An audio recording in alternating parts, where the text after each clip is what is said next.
Shalom Bapak Ibu yang Tuhan Yesus kasihi.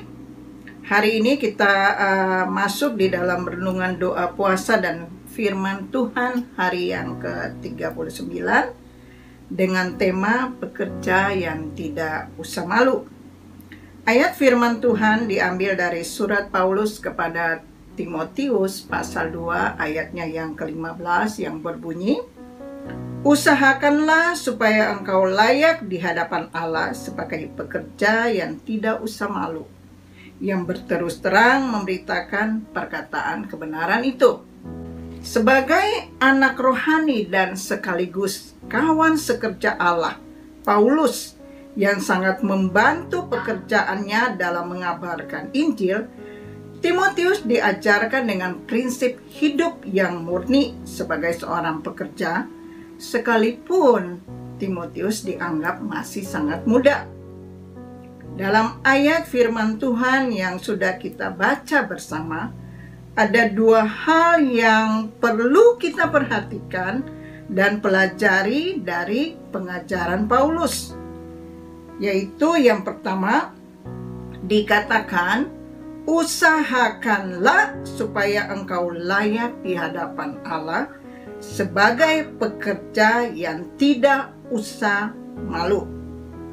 Kata usaha itu berbicara tentang satu upaya, satu tindakan, satu kerja nyata yang mengerahkan tenaga, pikiran, dan seluruh keberadaan kita untuk mendapatkan sesuatu yang kita rindukan, yang kita impikan, atau yang kita inginkan. Dan keinginan Paulus kepada Timotius dan juga kepada kita semua saat ini adalah supaya kita layak di hadapan Tuhan. Pengertian layak dalam 2 Timotius 2 ayat 15 adalah dihormati, mulia, pantas, benar, dan tahan uji. Bersyukur kepada Allah karena kita sudah dilayakkan oleh Tuhan.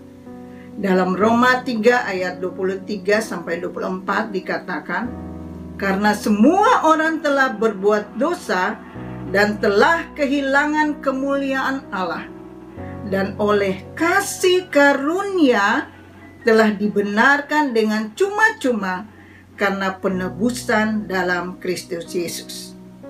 Jadi, kelayakan kita tidak bersumber dari diri kita, melainkan saat perjumpaan kita dengan Allah secara pribadi. Itu adalah poin yang pertama, bahwa kita semua sudah dilayakkan Tuhan. Yang kedua, setelah kita dilayakkan Tuhan, ada tujuan selanjutnya, yaitu berterus terang dalam pemberitaan Injil. Injil adalah kebenaran yang berbicara keselamatan hidup yang kekal, yang hanya kita peroleh dalam Yesus. Seperti tertulis dalam Kisah Para Rasul 4 ayat 12 yang berbunyi, "Dan keselamatan tidak ada di dalam siapapun juga selain di dalam Dia.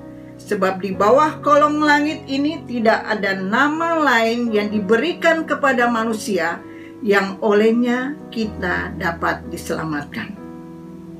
Kesimpulannya, tidak ada alasan bagi kita untuk tidak melayani Tuhan, untuk tidak memberitakan kebenaran Tuhan, karena kelemahan kita, karena kekurangan kita, karena keterbatasan kita.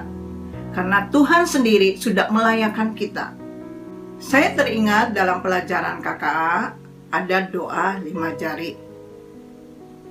Dan saya ngambil contoh jari kelingking, jari yang paling kecil, jari yang penggunaannya juga terbatas. Ya, ini menggambarkan diri saya yang terbatas, yang tidak berdaya, yang kecil, yang lemah, yang punya pengalaman-pengalaman masa lalu yang tidak baik. Tapi Tuhan mau pulihkan saya. Tuhan mau pakai saya yang kecil, yang lemah ini untuk menjangkau orang-orang di luar sana, untuk membawa mereka mengenal Yesus secara pribadi. Selanjutnya, beritakanlah firman, siap sedialah, baik atau tidak baik waktunya.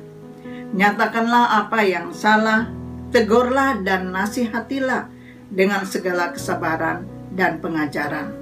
2 Timotius 4 ayat 2. Doa saya, kiranya hamba-hamba Tuhan diberikan keberanian, tidak merasa malu, tetapi berterus terang dalam menyampaikan Injil keselamatan. Amin. Selamat merayakan hari kenaikan Tuhan Yesus ke surga. Tuhan Yesus memberkati kita semua.